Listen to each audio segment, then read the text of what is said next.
The title is not bait, so hear me out for a little while. I think NTE is very generous with their large rewards, but the characters that they gave you are not exactly free-to-play friendly. I know that NTE has given us up to like 400 plus pulls in this launch. There is a daily pulls in the calendar. There is pull currency everywhere in this game. There's no 50-50. Everything carries over. Pity carries over. Guarantee carries over. I mean, no guarantee since there's no 50-50. Like, I too already have enough for like a guarantee character. But there are some aspects of the game which makes it less free to play than it seems. The first thing I want to talk about is that standard characters are not obtainable through losing 50-50. So the only way to get standard characters is through the standard banner.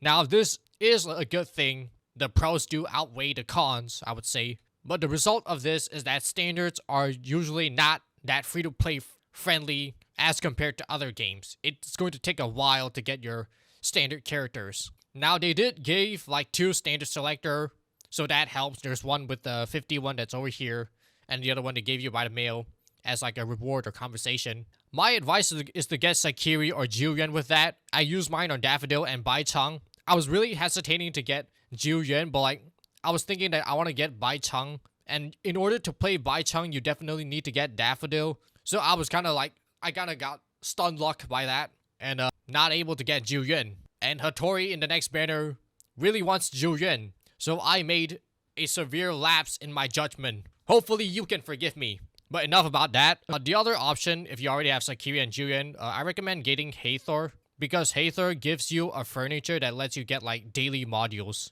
And you can get like gold when you level it up. A lot of people say that's like the hidden overpoweredness for Hathor. Since it's like daily, like it compounds the value over time. And you will like fall behind if you don't like have it. But Hathor is a really good character. I got Hathor from like the first PD guarantee from the standard banner. Hathor's a pretty good character overall. It's just that she's not a main DPS, she's a burst DPS. She swaps in. Her abilities are like a bit finicky. They hit. Hathor kind of like flies around and drives around and only like hits the enemy one time. And her animations are like very long. It's very like easy to miss your enemies. So Hathor's an alright character. She has like her strength and also like some defined weaknesses. But there is one good thing about the standard characters is that you can just buy them with enough time. So it's in these, I didn't know about this, but it's really good. It's in the shop mall reward area. You get these like currency when you get a 5-star. You know these currency if you play any other gacha games. And then you can use it on these pools, which you're probably going to be using it for. I think that's the best way to spend it. Definitely not going to spend it on the blue dice. And this one is infinite one, so there's no limit. And you can save up to get these, but it's going to take a long time. When I first saw these, I got very excited. I thought I could afford it because I saw a 7 and mine is like 176. I didn't realize this is 700. So it's going to take a while, but you know, it is there as an option. You can just get Sakiri. And these are not like just constellation or dupes. You can definitely get these characters if you don't have it. Like here, unlock the character by tongue. So ironically, right now the standard characters are like look so much cooler than like the limited characters we have right now, which is just like Natalie. I feel like any of these characters could have been like a better first limited character. I've seen a lot of people say they don't really like Natalie that much. Her design is very like generic, you know, kind of like anime girl with glasses. I feel like they could have put like Fadia as like the first limited character and she would have like made like banks millions. Oh, Hathor could do too. Baicheng is pretty cool too. Sakiri might not be too appealing since she's like a child, but she's a pretty good support. They have to make her have very good supportive abilities to compensate for that. Daffodil would probably be really cool too as like a first limited character. So standard characters, although not as free-to-play friendly, they do have free-to-play friendly elements, like you can buy them, but it's going to take a while compared to other gacha games. So standard characters aside, let me go back to the topic on why I think this game is not too free-to-play friendly, is to talk about the A ranks, the 4 stars. So I think I have every single 4-star in this game. Let's go to the character index. Yeah, I already have every single A rank. There's not a lot. So let us take 2 seconds to talk about the A rank in this game right now. Right now we have 1, 2, 3, 4, 5, 6. 6 A ranks in this game. 7 if you want to count the MC0. And so let's take a look at them one by one. And spoiler alert, this is going to be my main point or like my main criticism on why this game is not too free-to-play friendly. First, we have Hanyo, which is one of the good A ranks, one of the better A ranks, might be like S rank level. And her kit is very simple. She just buffs attack with her skill and then buffs attack again with her ultimate. So she's undoubtedly like the best A rank already. So first A rank, really good. Second A rank, Edgar. Now I really like his design. I think other gacha games really are really too afraid to like give like a short child male character. This game definitely stands out in a very unique way, giving us this. But you know, this game knows equivalent exchange. If you have something good, we gotta make his kit as bad as possible. His kit, you already know what it is. His kit is just healing. If you play any other gacha games before, we definitely have these characters, like the default healer. What he does, his skill heals, his ultimate summons like a Bennett circle that heals, and then everything heals. I don't think this guy has any like supportive abilities. He does have like some ultimate energy buffing, like charge, but as far as I know, nobody is playing this character for support. The only time you play this character is for some reason the game mode like drains your HP or something. Other than that, this character is definitely basically non-functioning in this game. Next, Mint. Now Mint is a character. I mean, she is definitely one of the poster girl character over here, but I think she's just kind of like cursed by her kit, since she's supposed to be a main DPS that like does the most of the damage on field. Because to me, she kind of looks more like a support character. I don't know why they made her a main DPS. But you know, as you guys know from Meta Slaves, and everyone is saying that her damage is not doing enough damage. It's like A rank level. So there's no point in playing Mint when you have like other options. Every other main DPS is just way better than her, resulting in no one actually going to be playing Mint at all. So another A rank character that exists, kind of. Next A rank is actually not that bad. Adler. At first, I thought Adler is a very nothing character. He is kind of like Welt with longer hair. But as it turns out, Adler might be probably the best A rank sustain you could use right now. His kit, his skill gives you a shield, and also his ult gives DOT damage. And then his passive, he gives you like a random debuff like down 20% attack or down resistance or plus break efficiency. So he's both a shielder and a debuffer. He's basically like a Edgar that actually does damage and support. So Adler, not too bad, and plus you get a lot of his awakening stuff, which is pretty okay. So most of the time when you're in the overworld, you want to run a sustain. Adler's probably not that bad. So that's one good A rank. We have like 2 good A ranks so far. Third A rank. I mean, not third, but like the next A rank. Aurelia. I've not seen a single person play her, but she is a main DPS, which already means her damage multipliers is going to be sus. It's kind of like with other gacha games, 4-star main DPS just never works out because they don't have like the stats to really compete with a 5-star DPS. And I did try out her kit a bit. Her ultimate kind of has like a crowd control suction to it, so that's not too bad. But as far as meta wise, she's definitely not a meta character. I am kind of interested in her. Would try to play if I like have her teams, but so far she's not the best A rank character. Just like alright. Like you're better off just playing anything else. And then the next A rank, which is the last A rank already, is a Skia, and he's not that bad. It's just that I think his design cursed him for no one to play him. He definitely has some sauce. His animations is okay, pretty cool. But he's a main damage dealer as an A rank, which is already cursed already, which means you're better off just playing anything else. And you know, with main damage dealers, A rank, they're not able to support any other character, so you don't see these characters played ever.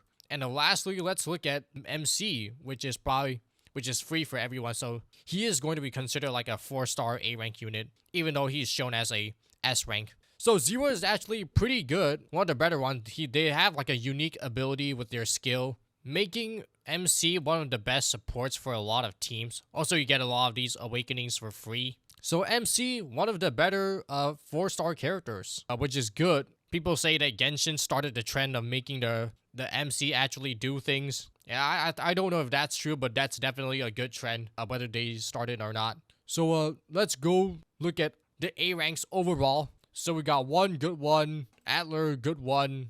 I mean, Adler's not the best, but like I think if you're not using your selector on Fadia, people say definitely don't use your selector on Fadia. So Adler is definitely going to be like the best sustain so far without if you don't have Fadia. So one good one, two good ones. I think there's only like including MC, so there's only like 3 good like free to play units in this entire game. So how many are like not good? Edgar is a heal bot. Mint is like damage. Mint is like pseudo damage. 1, 2, 3, 4. 4. We have like 7 free to play units, and like only 3 of them are like functioning. And comparing to like other games like Enfield where they have like 4 stars and like the 3 stars that has like very good supportive abilities that they say kind of function like a glue, so that every character has like a really good free to play team. The NTE is kind of the opposite.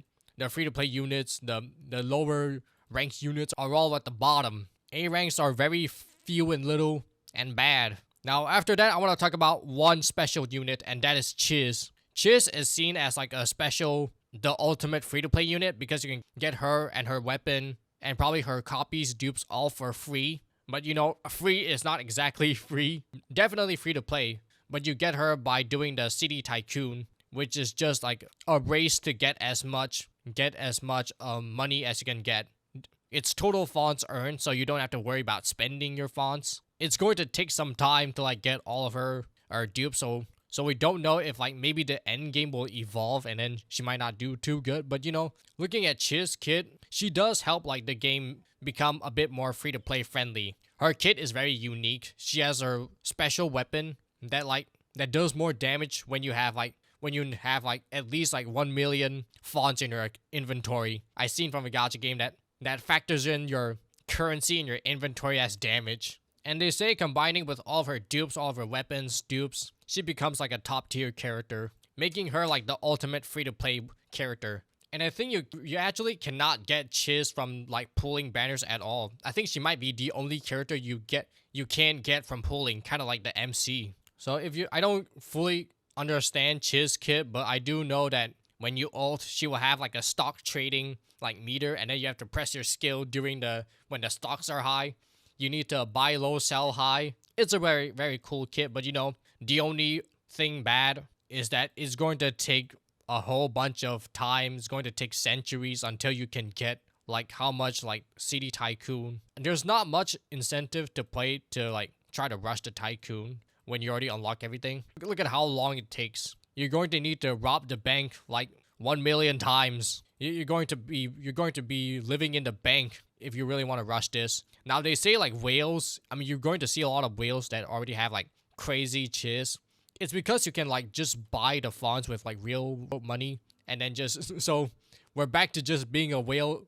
Whaling does fix the problem once again, which is it doesn't take away from it being free to play. It's just that it's not as free to play as you would think. But overall, I think Chiz is really good for helping the free to play friendly of this game, even if it's by a bit. Chiz is like surprisingly a popular character, and like everyone plays her. She could have just had her own banner, honestly. Her kit is very unique. The only downside is you're going to be 80 years old by the time you get to play her at her maximum potential. Now, other than the characters, back to why I think that this game is not too free-to-play friendly, is the awakenings. This game, Awakening, is very different. I mean, it's not like different in a bad way. It's different in a very good way. You can like just choose which one you want. And that also means they're all these like awakenings are all like, kind of on the same level. There's no like C6 superpower. All these are roughly kind of the same level, but you know, some are definitely better. And one really good thing, you can actually turn off these like constellation if you don't want it. Like if you want to like do like free to play friendly stuff, you want to do a free to play friendly guide, you can actually just remove these and then like, you know, play on the same battlefield and test things out, which is amazing. I think Hoyoverse games until now still cannot turn off all those constellation that you accidentally get. My Bennett has been C5 for I don't know how many years. He still has that red exclamation mark on him until today. But you know, there was another game that came out earlier. It's called Enfield, and their awakening dupes are like not impactful, which makes the game very more free to play friendly. They made like the dupes don't matter that much. So rolling for dupes are like not important. But you know, in this game, it seems like the dupes are a big factor.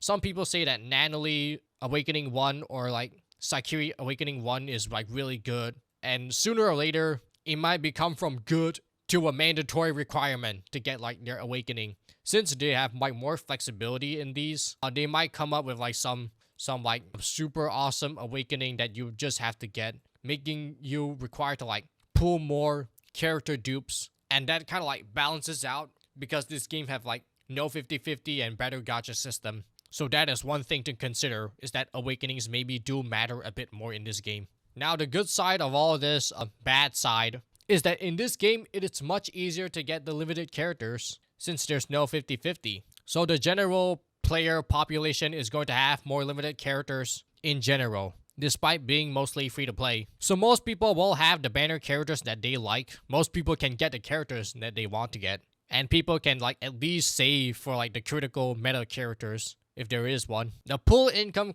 economy could fluctuate, so beware of that. This game is very generous with the launch rewards, but there's no guarantee how it's going to be in the future. Like as of right now, I want to save for Hattori, but the science suggests that she is going to need Natalie to perform at all. So now I probably need to pull for Natalie and pull for Hattori too. And this game is you're already feeling the need to pull for characters, and you cannot just play around with your free-to-play units such as, I don't know, Mint or Aurelia or whatever. So I say this game is not too free-to-play friendly, but it does have like a fair gacha system that balances out. I think it's good to experiment with these things. So not saying the game is bad, but I'm just saying that this game, it's not as free-to-play friendly the same way as like Enfield. It might be like a different type of balancing. So let me know your thoughts in the comment down below, and I'll see y'all next time.